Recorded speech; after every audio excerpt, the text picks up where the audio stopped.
Hey, welcome back to the channel. My name is Eric, and today we're looking at a Earthquake, and the model is an E43. Customer said that the last time they used it, it ran. The first thing I noticed is that the fuel cap is actually a cap off like a 2.5 gallon container antifreeze. It's not the right cap that goes on this. The second thing was the smell of varnish inside the gas tank itself. It's empty, but it's got varnish. So what do we want to do first? How do we approach this on a regular basis? Stay tuned and I'll show you.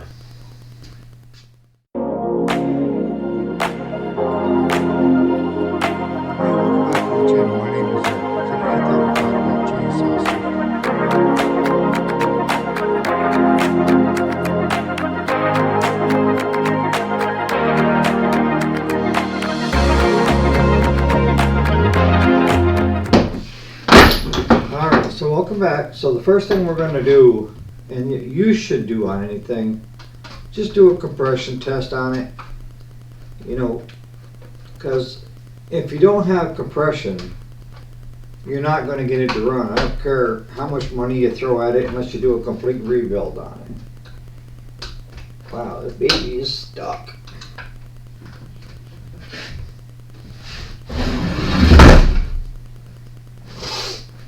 Let me spin it around so you can kind of see what I'm doing as I'm doing it.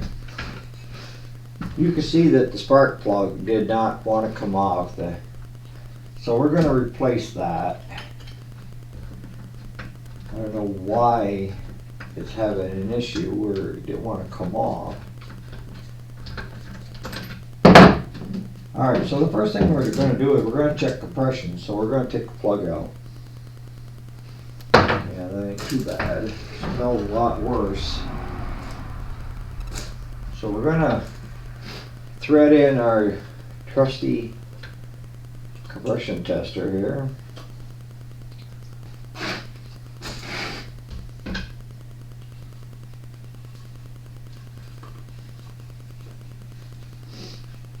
And like I say, take her in and then just kind of snug her up by hand.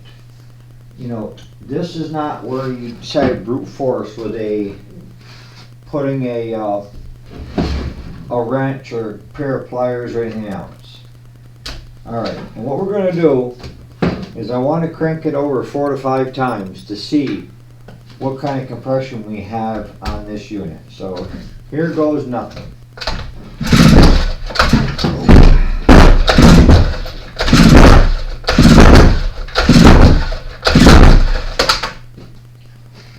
Alright,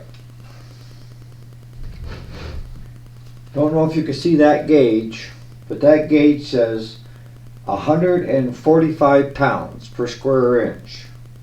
So she got good compression, and that's so far the best news I've heard. So let's take that out. Alright, so why do we check compression first? Yeah. The reason we're checking compression first is we want to know more about the machine. So as like a doctor starts asking his patient or her patient questions of how long have you had this fever, or you know, does it hurt? What level of pain are you at? Where is the pain radiating from? Machines can't tell you. So as a doctor, we have to use tools to diagnose what's going on with the patient, because the patient cannot talk to us. So we have to go by the equipment to point us in the right direction. And by doing a compression test first, what you're doing is you're making sure that the rings are not rusted in, that they've got good compression so that they're compressing out against the wall, which is building pressure as it comes up. And with these units, especially the 2-strokes, they need that compression to pull the fuel into the system, if that makes any sense. So if you don't have any compression, then most often the case is you have a bad set of rings. Or if it's sat for quite a long time, sometimes the rings will seize right up.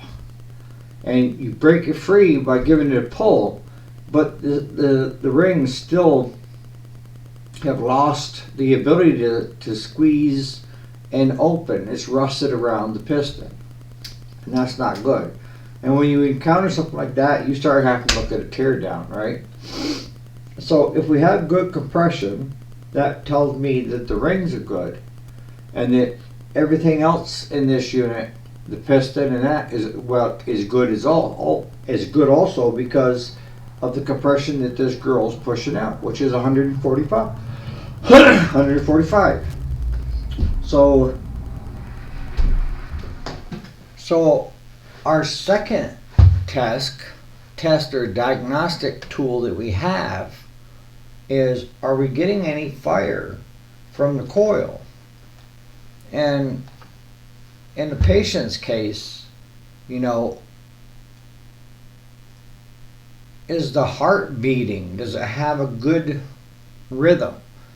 And does it throw a good spark? Or is it a weak spark? Now, old school used to just take and put them up against the metal and pull it. And Travis pointed out a really good point that I had not encountered before and I hadn't thought of before. But after thinking about it, I'm like, makes sense. His concern with doing it that way is sometimes you have excess fuel end up, you know, in the jug. She got flooded per se, or it's the fumes and anything else around it.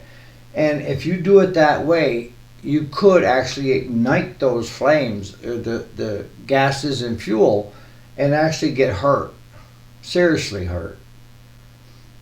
So thanks, Travis, for bringing that to us as a group. Like I said, I'm learning too, you know, it's not a one-way street. All right, so we're going to do fire. Are we getting fire? And then what's going to follow that is, if we've got fire and we've got good compression, that leaves us two areas, and that is good fuel and the carburetor and air. You know, is the carburetor allowing the fuel to go through? And what I'm probably going to do with this unit, we're going to do it in parts. Part one is just checking compression. We've got fire. We know there's no fuel in it, and I want to do a tear down of this carburetor anyways. So why don't we finish up here today, right here, and then tomorrow we'll start with taking apart the carburetor and the tools that you need and what you're looking for, okay? So on that note, guys, hang with me. We'll all learn together, right? And as usual in the comments, you know, if you see something that you could add that you think the group would learn from, or if you have a question, the only bad question in my channel is the one that's not asked. If you're thinking it, good chances are there's probably another 10, 15 other people that are thinking it that don't want to say something.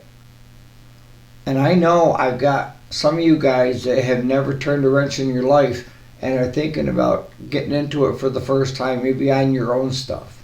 So please, you know, don't feel threatened with this group that you can't ask a question, because you don't realize how much knowledge you have at your disposal, and the willingness of the people on this channel to help you. Not just me, I'm just one of many.